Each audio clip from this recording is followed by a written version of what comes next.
People who are truly smart, kung hindi ka sikat, people will not bet on you. Do not run only during election year. They have to be running 3 years ahead, 6 years ahead.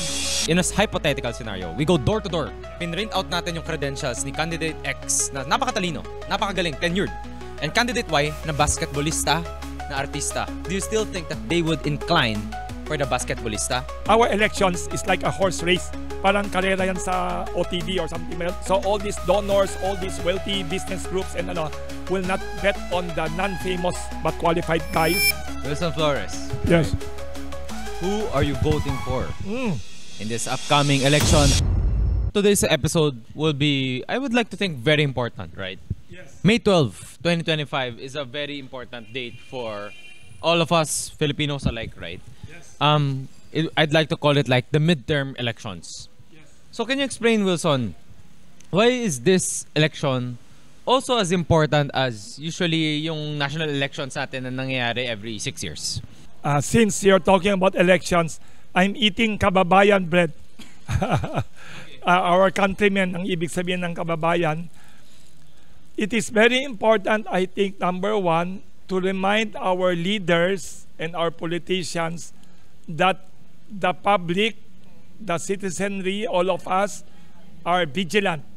We are grading them. Every 3 years, we are changing them. Unfortunately, I think personal opinion ko, we have too many elections too often. Our elections for congressmen, for governor, mayor, and half the Senate, every 3 years, I think it's too often. The politicians, personal opinion ko, our politicians in the Philippines are so obsessed with politics, politicking. Kasi not much dalas work are being done anymore. Because you spend the first year adjusting, second year do a little work, third year you're already campaigning. So I think in the future, I hope somebody with more common sense will fix our political system and not make it every 3 years. So this election is very important, not only because many of us are focused on the Senate only, because that is national headlines, national elections, the only nationwide election for the senators.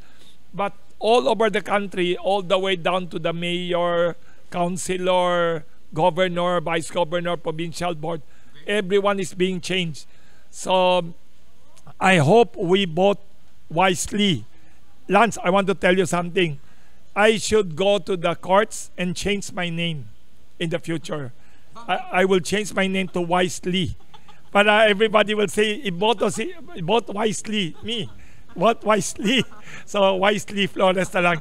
Wag na lang Wilson, Wisely Flores. That's a very, vote wisely, no kidding. That will be the best constant reminder, diba? Yes. Pag nangyari yan.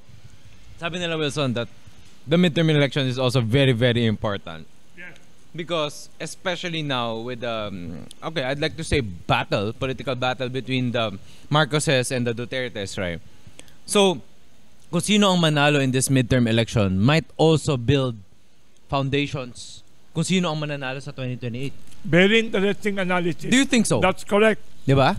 I think this is very crucial because the more winners 2028 now 2025 will affect 2028 elections. Oo nga The diba? governors, the mayors, Because you'd have more congressmen. allies, right? Especially pag nanalo sila in this 2025 election, right? Okay, so And one more thing. The ones who will win in the Senate elections might have ambitions of becoming president 2028. oo nga, no? Pag nakaramdam na ng power, right? Yes. Okay, so I think especially in this midterm election, right? Yes. So I think I'm just spewing the facts. 12 out of 24 Senate seats Yes. will be up for election, right? And all of the seats in the House of Representatives will also be contested. So, big question. Hindi ko alam kung nasulat na to sa Abante, sa Philstar, Yes. whatever. Wilson Flores. Yes. Right? Who are you voting for Mm. in this upcoming election? At least kahit lang Very senatorial slate lang. I have favorites among the senatorial Okay. polls. Okay. I have Codigo here. Okay. Long list of people. Okay. Do you have like sure on your mind, no-brainer, Yes. favorites? And then later, tatanungin ko rin sa'yo, who do you think will win no-brainer also? So pero gusto ko muna makuha yung point of view mo. My top 3 out of all the senators, I will vote Senator Ping Lacson, number 1. Number 2, Amy Marcos. Number 3, Bongo. Because these 3 senators are independent-minded. Senator Ping Lacson might be part of the Alianza coalition of Bongbong Marcos, but I think among his candidates, he is one of the most independent-minded. He will not be swayed purely by political loyalty. And I like a senator with guts and work ethic. And si Senator Ping Lacson is like a strong leader, and not like a strong, it's really a strong leader and fearless. So he is the only senator in the entire Philippines, I think, who always refuses pork barrel. That to me is very amazing, because he said legislators are there to make laws, not to make money. And then number 2, Senator Amy Marcos. Highly controversial, okay? Yes, because she is, I think, the smartest politician. Very smart, workaholic, kuripot like most Ilocanos are. So will not waste government money. And tireless worker yan eh. Workaholic. I know Ilocano business people telling me, especially the Ilocos Filipino Chinese Chamber people, that she was the most hardworking governor they've ever had. So, and independent-minded. I admire her, even though her brother is president. She is not sip-sip. She is not just towing the line always. Every time she thinks there's something wrong, she will not hesitate to criticize. So to me, that's very important. The job of a senator is not to be yes men, yes women of Malacanang and all the leaders. They should be fiscalizers, check and balance. And number 3, Bongo is very hardworking, very humble, represents the Mindanao people. So you have Visayan and Mindanao people interests taken care of by this guy. And he is a very loyal person to his boss. People who are loyal are good people in general. And number 3, yung line niya na malasakit, I agree. So far gumagana. He really has concern for the masses. Medical needs, fire, disaster, he's always there. Okay. So, and independent-minded also. Okay. So these are 3. I have many others. Sige. I could mention. Sorry, Wilson, Yes. in that Yes. 3 man slate that you mentioned, do you think that is also the best choice economically? Yes. From an economic standpoint. Because Ping Lacson, if he gets into the Senate, he will expose many corruption. Throughout his entire career as police PNP chief, as senator, he has consistently exposed many corruption shenanigans. And we like that in the Philippines. We like courageous people. I hate the situation of all the politicians conspiring among themselves to take care of our money in a different way. I like people checking on the Very politicians. democratic way to Oh, say no, it. Yeah. So I expect when he's in the Senate, he will give a hard time to all the corrupt officials. And Amy Marcos is similar. She is fearless. Every time you have a microphone for her, she will criticize. She will openly be outspoken. I like that kind of leadership. You don't think that Senator Amy might puro salita? She has a track record in her career as congresswoman, as hardworking, workaholic, governor of Ilocos Norte. Many investors went to Ilocos Norte during her time. Mga call center, BPOs, very hardworking. So Wilson, in that point of being voting as a check and balance system, right? Yes. What's your tips to people voting? Like, how can they practice that without getting too swayed on which side to vote for, right? For example, ikaw, how did you come up with your check and balance? What do you look out for? Very good, Lance. You are very good in asking questions. I keep reading the news and I try to read beyond the news pa. I try to keep on researching what did these people do in their lifetimes. What did they do when they were congressmen, when they were mayors, when they were whatever. So I examine their life and I hope our Senate and our Congress will have a balanced mix. Cannot be all yes men. If we only vote for people who are allies of the government, there will be no check and balance. That's true. That's true. Siguro, Wilson, I'd Research and read a lot and Correct. eat good breads. One of the things, Wilson, I think that made headlines also a couple of months back is current Pasig City Mayor Vico Soto's tip to the netizens, right? Sabi niya, kung hindi mo kilala yung candidates, right? Kung hindi mo alam kung sino mas magaling, kung bagong pangalan yan and whatnot, just vote for the person that spent the least amount of budget or of money in campaigning. Naniniwala ka ba doon in that thought process? Especially in our country na pasikatan eh. Tama ka. Alam mo, unfortunately, tama si Vico Soto. Many of the candidates who are running or who might win are celebrities only or political dynasty names. I hope we examine their backgrounds. And I think I agree partly with Vico Soto. Those who spend less should be given chances if they are competent and qualified.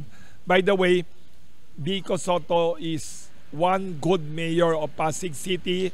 And more than that, I admire him not only for being a good person and good leader.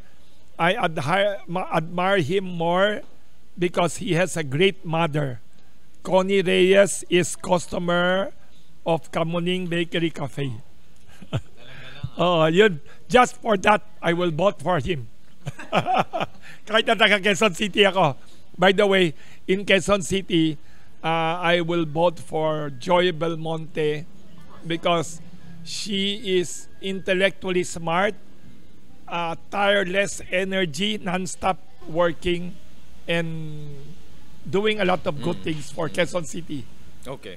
Given a chance, Wilson, that let's say you're able to adjust, the constitution, whatever, and let's say a proposition comes that our senatorial slate, let's say 12 sila, kailangan natin, you have to vote for, let's say, maybe 10 tenured ones, experienced one, and dapat may dalawang bago, right?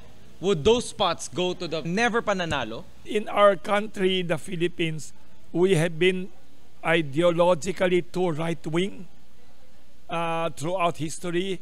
If a few leftists, some people are afraid of socialists or leftist people, but some of the best countries in the world are run by leftists or socialists.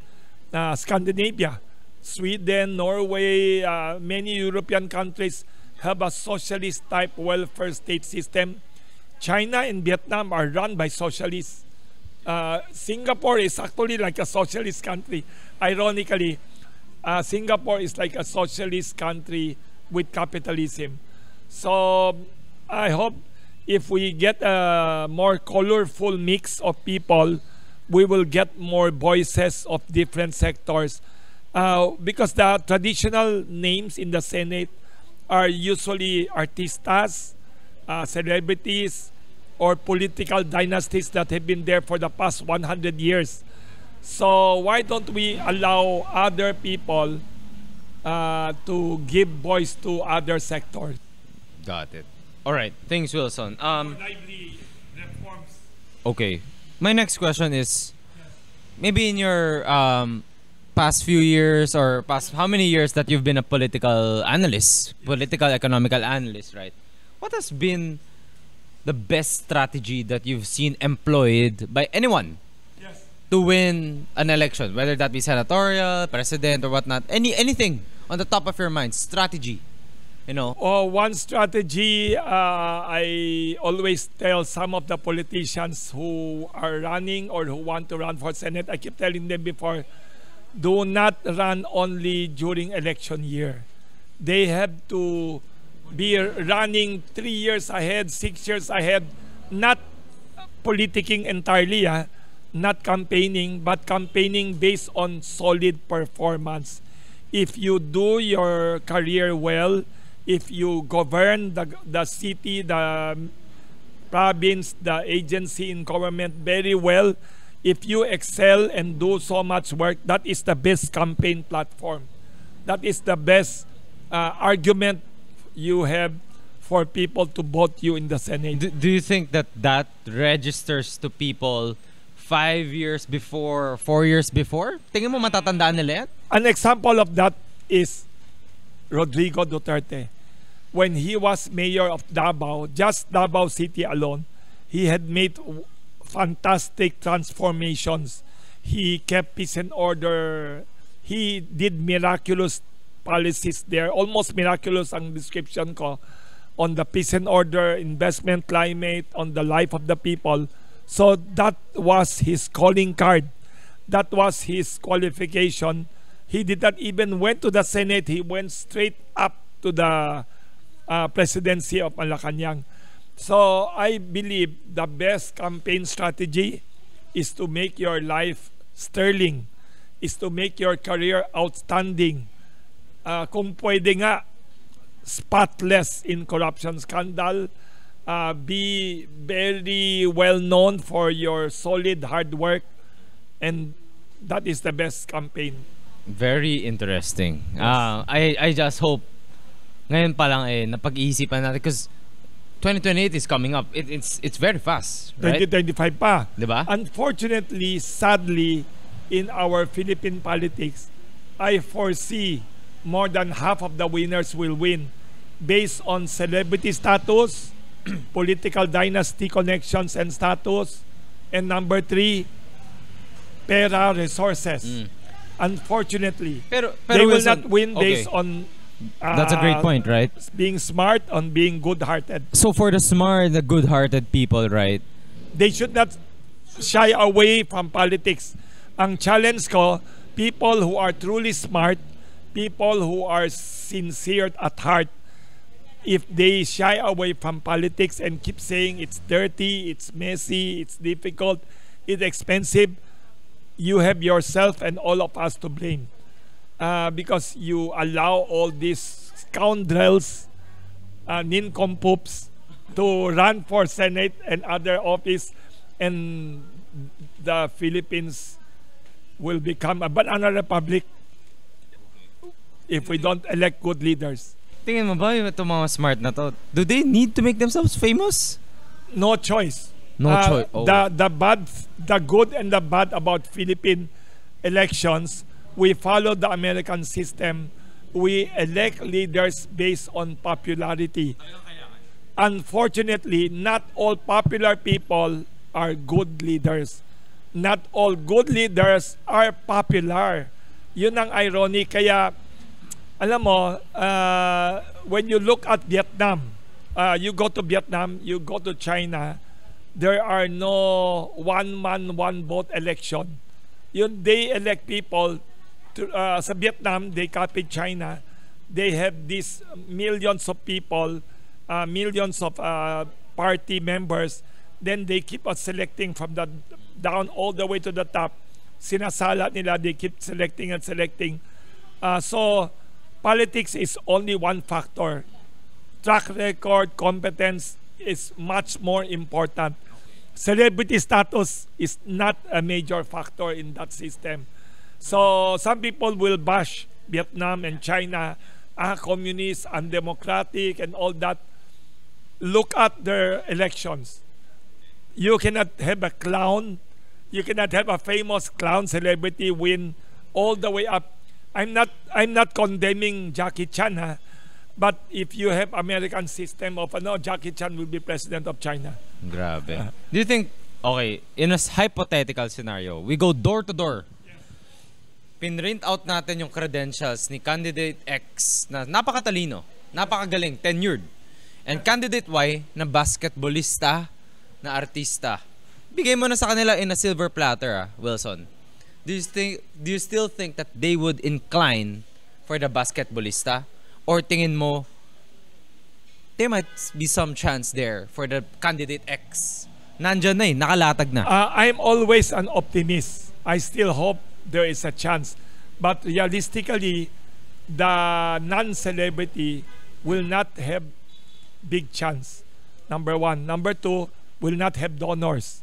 Because if you're not popular, it's like our elections is like a horse race. Parang karera yan sa OTB or something ba yun? Dito sa tabi ng Kamuning Bakery may OTB dyan, off-track betting. They bet on horses. Kung hindi ka sikat, people will not bet on you. So all these donors, all these wealthy business groups and will not bet on the non-famous but qualified guys.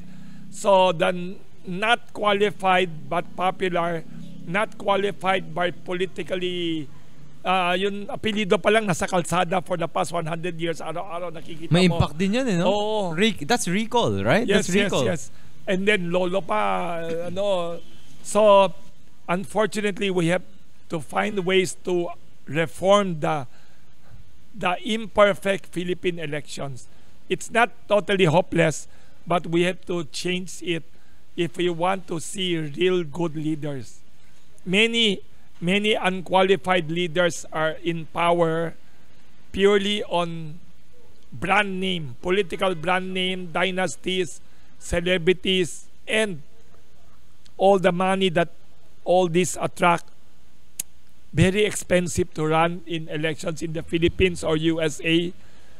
You need a lot of money. I'd like to think that sana kahit isang kandidato lang ang manalo, you know, Na matino, na magaling. matino, na hindi naman celebrity, hindi naman artista, hindi naman lawyer, right? Pero napakatalino, track record, and maybe that would be a use case that people can see, right? Na may chance pala. There is still a chance if we keep on sharing to everyone. Hopefully 1 million people will watch this on the Salt Talks, and all of them will hopefully wake up to the reality that we need good leaders, not scoundrels, not low IQ politicians. All right. Sige. So, Wilson, I would like to read to you one of these things that Singapore Management University wrote back noong 2023. And they basically studied paano nanalo si President BBM in our elections. A big hypothesis was that it was the people that do not have college educations or high school educations that voted for him. Pero yun pala, education had little to no impact at all. Not only that, the political dynasty of the Marcoses, and in fairness to the father of Aimee and Bongbong Marcos, the father, even though 30 plus years denigrated, criticized, the name is so famous pa rin. And many people still remember, and in fairness to the former President Marcos, even though he was controversial on other matters, he was truly one of the smartest politicians the Philippines ever elected to Malacanang. Very smart and actually hardworking, kuripot na Ilocano. So he had some solid achievements in fairness. So luckily for Bongbong Marcos, after 30 plus years of taken away, people still remember that era, and the advantage of being from a famous political family, iba. The brand name. It's like you will buy soft drinks. There are so many brands. You, of course, naturally go to the famous brands. And do you think, Wilson, one of the things that people talk about is that there's this global trend right now na medyo nagba-backslide na tayo from the democratic parties, no? I just don't know how true that is, right? Ito lang yung sinasabi sa reports, you know, like how President Trump also won in the US, right? Yes. Napapagod na ba mga tao sa US-style electoral correct politics, or diba? US-style political system. Some people, even in the US itself, very ironic, they are the ones who taught us this American-style electoral system democracy. There's a big backlash from the rural Americans, the blue-collar and other Rust Belt areas of America. They're sick and tired of Washington, of traditional USA politics, of the elite in LA, in Washington, New York. So there's like a rebellion by many people there. It's a threat to their system. It's a threat to their democratic way of running things, because in the past few decades in America, the economy has been stagnating. The life of the people, the ordinary people, the middle class, their quality of life have been declining. So true, there's a threat to the Western style, USA style democratic I system. noticed puro ang mga nanalo yung mga strongman, Not only strongman, Punisher. yes, a little Diba? bit radical on the right side, not on the left. Radical on the right. Even in Europe, there are countries with that danger. Do you think that this trend will continue on for the next few more years and decades? I think so, especially with the unprecedented, shocking political victory of Donald Trump. He will Was it shocking, honestly? shocking for people because people were expecting at least close fight between the Democratic candidate and Trump. But shocking in the sense he not only won, but he won strongly. The Democratic Party candidate was really clobbered talaga. Shocking in that sense kasi they thought if he would win at least close fight, at least reassuring that America is very evenly divided. But I think more and more people are dissatisfied in the US, and that's the danger in the country. I forgot to mention in your other interview about Philippine economy, that is one big danger. Possible USA economic recession under Trump. If it happens, we in the Philippines and Asia, we should all fasten our seatbelts and save our money. Anybody in the Philippines or Asia, kung you have loans that are unnecessary, too much loans or credit card or housing loan, if you can pay off as much as possible, try to lessen your debts, because I foresee possible economic slowdown worldwide from the USA recession. I hope not. I hope I'm not correct. All right, so thank you, Wilson. What a packed episode. Ang dami mong nasabi as usual, right? And I think nakaubos ka na isang pandesal dyan. Right? Only one. I will eat more pa. I will eat some more. Right. So thank you, everyone. Now, May 12, 2025, a very important date. Please mark that in your calendars already. Vote And wisely. Vote wisely. And for those who are pregnant in the Philippines, name your son wisely. Para automatic he will win election. Vote wisely. All right.